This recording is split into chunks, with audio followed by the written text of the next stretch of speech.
Hi Pirates, I'm Hannah Broxmeyer, and welcome to this week's theatrical edition of Around Campus Extended Interviews.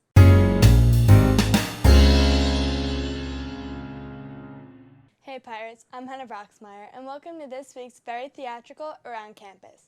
Today, I'm sitting down with Skull and Bones Club President, Tyler Weinstein. So welcome, Tyler. Thanks for having me. Anytime. So, what are your responsibilities as the Skull and Bones President? The responsibilities as Skull and Bones President is to represent the students of the club. Essentially, I am the student leader, if you want to get technical, one tier below club advisor. And that comes with a lot of tasks and responsibilities. First being having regular board meetings and setting up meetings for the club. With my fellow board members, there's 6 other members on the thespian board. And so we have, typically in a normal setting, we would have a few meetings a month. Also, collaboratively, we would direct A Night on Broadway, our season opener for the school year, but unfortunately, we couldn't have a large-scale production this year because of COVID, so we were thankful enough to have BMB actually film and make that for us, and you can actually check that out on the BMB YouTube channel. Definitely. I think you guys should definitely check that out. So, how has the past year in the COVID world affected Skull and Bones? Well, like everything else in the world, all the clubs, all the schools, everything I feel like was stunted and uncertain and left uncertainty with our club. Skull and Bones, for majority of the year, members didn't really know what direction we were heading in. There was some problems, not only with COVID, but our advisor had to take leave for personal reasons, which left us really not knowing where we were going. But we are fortunate enough to have the choir teacher, Ms. Demetriou, step up and really helm the project for the spring musical that we have. But it definitely stunted everything, and we were anticipating it, but you know, as you know and everyone knows, COVID, you can't anticipate that. So it definitely put us at a stoppage. Yes, COVID has put a lot of things at a stoppage, but now a lot of things are getting back, like Skull and Bones. So what new practices have Skull and Bones had to take as a result of COVID? Well, to state the obvious, masks. We have to practice social distancing, and we have to wear masks at all times, although performing with masks can be difficult. I think all the members have adapted to it, and really, I mean, there's no problems with having it on while performing, but it's certainly a change with performing on stage and running regular functions. Also, yeah, COVID has really made things difficult to plan ahead and really use, but we utilize the space that we have more so than ever this year. I think that's the most important thing. So I've heard talk of an upcoming show. Can you tell me a little bit more about it? Yeah, so we are doing a musical this Friday and Saturday. It's called the Theory of Relativity. It was created in a college, correct me if I'm wrong, college.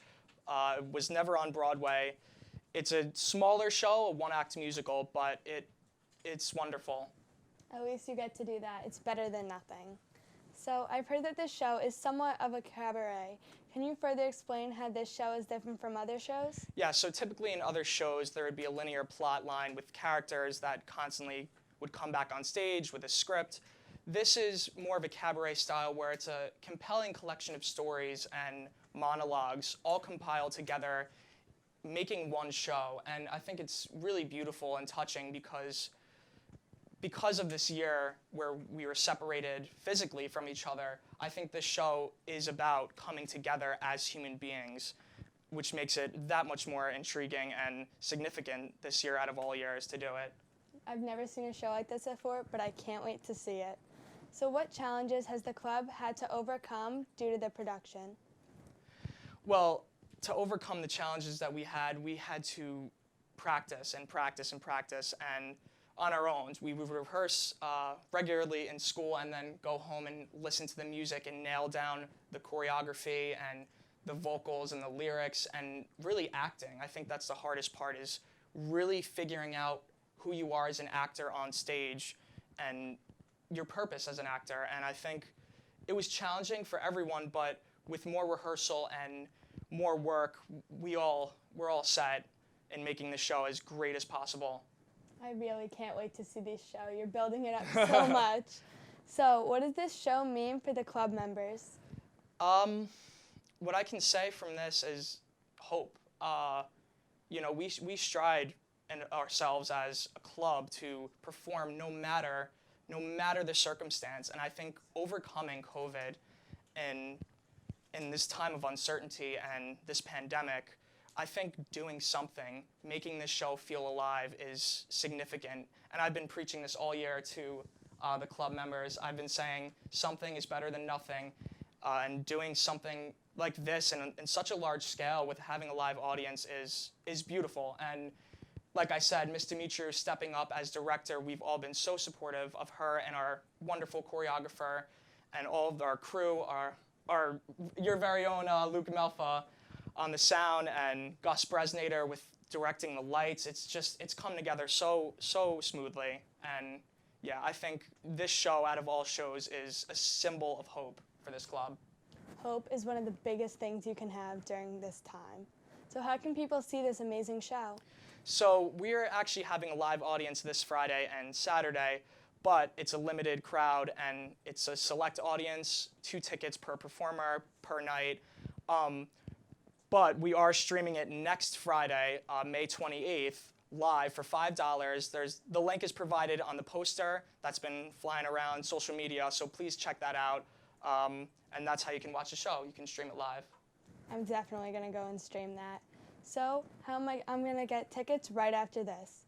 Do you have any last words for the viewers? Yes, please, please, please, please stream this show. You are not going to regret it. I'm telling you, we have worked so hard and we have overcome a lot of obstacles in this club, more so than I can even explain.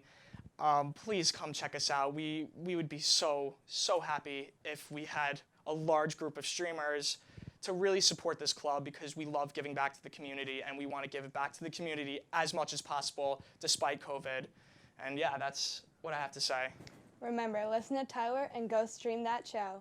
So thank you so much for joining us today, Tyler. We really appreciate your time and cannot wait to see you live on stage. Thanks for watching this week's Around Campus extended interview.